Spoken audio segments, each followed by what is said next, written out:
Hi viewers, வாங்க சாப்பிட்லாம். இன்றைக்கி என்ன சமையல்னு பார்க்கலாம் வாங்க. லைக் பண்ணுங்கள், ஷேர் பண்ணுங்கள், சப்ஸ்கிரைப் பண்ணுங்கள், ஆல் பெல் பட்டனை கிளிக் பண்ணுங்கள், ஸ்கிப் பண்ணாமல் பாருங்கள். சாதம், அரைச்சி விட்ட ரசம், சொரக்காய் வேர்க்கடலை போட்டு பொரியல். இது புதினா தொகையில். இந்த புதினா தொகையில் எப்படி செய்யறதுன்னு சொல்கிறேன். சொரக்காவை தோல் சீவிட்டு தண்ணியில் அலசிட்டு பொடியாக கட் பண்ணி வச்சுக்கோங்க. காஞ்ச மிளகா, வேர்க்கடலையை வறுத்து தோல் நீக்கி சுத்தம் பண்ணி வச்சுக்கின்னு காஞ்ச மிளகாவை வறுத்து அதிலே போட்டு மிக்சியில் போட்டு பல்ஸ் மோடில் போட்டு குறைன்னு ஒன்று பாதியமாக அரைச்சிக்குங்க. அதுக்கப்புறம் வானல் வச்சு எண்ணெய், கடுகு, ஜீரகம் போடுங்க.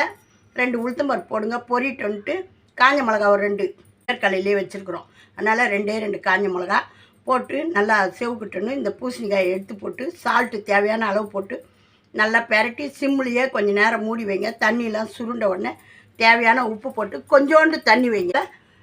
தண்ணி கொஞ்சமாக வச்சு மூடி வேக வச்சு சுருண்டு வந்த உடனே, சொரக்காய் வெந்த உடனே இந்த வேர்க்கடலை தூள் காஞ்ச மிளகா பொடி பண்ணி வச்சுருக்கோம் இல்லையா, அதை போட்டு கிளறி ஒரு நிமிஷம் கிளறி அப்படி இறக்கி வச்சுடுங்க. சூப்பர் சுவையாக இருக்கும்.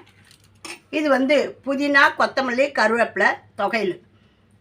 எண்ணெய் போடுங்க. வானலில் எண்ணெய் போட்டு காஞ்ச மிளகா 2 உளுத்தம்பருப்பு, இது அவ்வளோ உளுத்தம்பருப்பு போட்டு வறுத்து வாரி வச்சுக்கோங்க. அதுக்கப்புறம் புதினா, கொத்தமல்லி, கருவேப்பிலை 3த்தையும் போட்டு நல்லா வதக்கி வாரி வச்சுக்கோங்க. இவ்வளோ அளவு புளி அதையும் எண்ணெயில் போட்டு நல்லா பொரித்து வாரி வச்சுக்கோங்க. பெருங்காயம் தூள் இருந்தால் இதிலே போட்டுக்குங்க, இல்லைன்னா கட்டியாக இருந்தால் பொரித்து வாரி வச்சுக்கோங்க. எல்லாத்தையும் நல்லா ஆறட்டணும். மிக்சியில் போட்டு அடித்து தேங்காய் பத்தியாக இருந்தால் அதிலே போட்டுக்குங்க, துருவி இருந்தாலும் போட்டுக்குங்க. எப்படியோ போட்டு இது கூட அரைச்சிக்குங்க. தேங்காயும் எல்லாம் போட்டு உப்பு சேர்த்து அரைச்சிக்கின்னு இஞ்சி வேணுன்றவங்க வச்சுக்குங்க, வேணான்றவங்க இஞ்சி தவிர்த்துக்கலாம். எல்லாத்தையும் போட்டு நல்லா அரைச்சிட்டு இது எங்கன்னா சாப்பாடு கட்டிக்கின்னு போகிறோம்னா ஒரு வானல் வச்சு எண்ணெய், கடுகு, ஜீரகம் போட்டு தாளித்து இந்த தொகையில் அதில் போட்டு கிளறி டப்பாவில் வாரி ஆறட்டணும். டப்பாவில் வாரி வச்சு ஆறட்டணும் மூடிக்கலாம். இல்லைன்னா அப்படியே தாளித்து இந்த தொகையில் நம்ம கொட்டிட்டு சாப்பிட்டோம்னா சூப்பர் சுவையாக இருக்கும். புதினா, கொத்தமல்லி, கருவேப்பிலை தொகையில். ஒரு நாளைக்கு கீரை அவாய்ட் பண்ணிட்டு இது மாதிரி தொகையில் போட்டு சாப்பிட்ணும்.